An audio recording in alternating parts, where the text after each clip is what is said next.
एक राजा था, उसकी नगरी का नाम अंधेरी नगरी था। एक दिन गुरु और शिष्य भिक्षा के लिए वहाँ पहुँचे। शिष्यों के नाम थे गोपाल दास, नारायण दास। वे तीनों अंधेरी नगरी आ गए। गुरु ने चेलाओं को समझाया कि यहाँ का बाजार बहुत सस्ता है, यहाँ हर चीज़ टकासेर है, इसलिए यहाँ ठहरना ठीक नहीं है। नारायण दास ने बात मान ली, लेकिन गोपाल दास उसी नगरी में ठहर गया। फिर भी गुरु ने कहा, कभी किसी परेशानी में फंस जाओ तो मुझे याद कर लेना। चेला ने कहा, ठीक गुरु। एक बार राजा के राज्य में हरीश नामक आदमी आया। उसने कहा, राजा महाराज, कल्लू बनिया की दीवार से मेरी बकरी मर गई है। महाराज ने कहा, कल्लू बनिया को बुलाया जाए। मंत्री कल्लू बनिया को लेकर उपस्थित हुए। महाराज ने कहा, तुम्हारी दीवार से बकरी मर गई है। बनिया ने कहा, महाराज मेरा क्या कसूर है, मिस्त्री ने चूना कम लगाया है, इसलिए दीवार गिर गई है। महाराज ने कहा, बनिया को छोड़ दिया जाए, मिस्त्री को हाजिर किया जाए।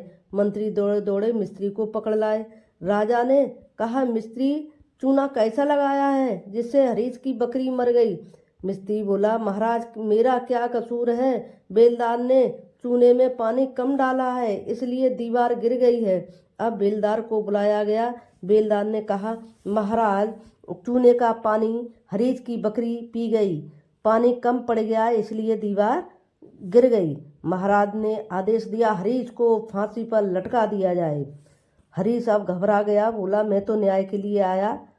हरीश दुबला पतला था। फंदा हरीश के गले में ढिलाया। मंत्री ने राजा को खबर दी कि महाराज फंदा हरीश के गले में फिट नहीं बैठ रहा है। राजा ने आदेश दिया, यह फंदा जिसके गले में आ जाए उसे फांसी दे दी जाए। गोपाल खा खा के मोटा हो गया। मंत्री उसी को पकड़ लाए। गोपाल ने कहा, मुझे फांसी क्यों? मंत्री ने कहा, महाराज का आदेश है। गोपाल ने अपने गुरु को याद किया। गुरु ने कहा, बेटा आप चिंता मत कर, कोई बात नहीं है, जैसा मैं कहूँ वैसा करना। शिष्य ने कहा, जी जी गुरु जी। शिष्य के कान में मंत्र फूंकने के बहाने कहा, तू कहना मैं फांसी पर चढ़ूंगा और मैं कहूँगा मैं फांसी पर चढ़ूंगा। इस तरह से हम दोनों झगड़ा करेंगे। यह बात मंत्री ने राजा को जाकर बताई कि वे आपस में झगड़ा कर रहे हैं। महाराज ने आकर पूछा, गुरुजी क्या समस्या है, क्यों आपस में झगड़ा कर रहे हो? तो गुरुजी ने कहा, महाराज इस समय जो फांसी पर चढ़ेगा वह सीधा स्वर्ग लोक को जाएगा। मैं गुरु हूँ और ये शिष्य है, तो शिष्य से पहले गुरु को फांसी पर चढ़ना चाहिए।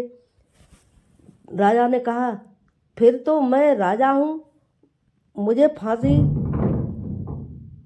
के फंदे पर जल्दी चढ़ाओ, मैं स्वर्ग का हकदार हूँ, मैं राजा हूँ। और राजा फांसी के फंदे पर चढ़ गया। ये सीख, जहाँ पर अनुशासनहीनता प्रतीत हो वहाँ से फौरन चले जाना चाहिए। कहानी पसंद आई हो तो सब्सक्राइब करें प्लीज़। धन्यवाद।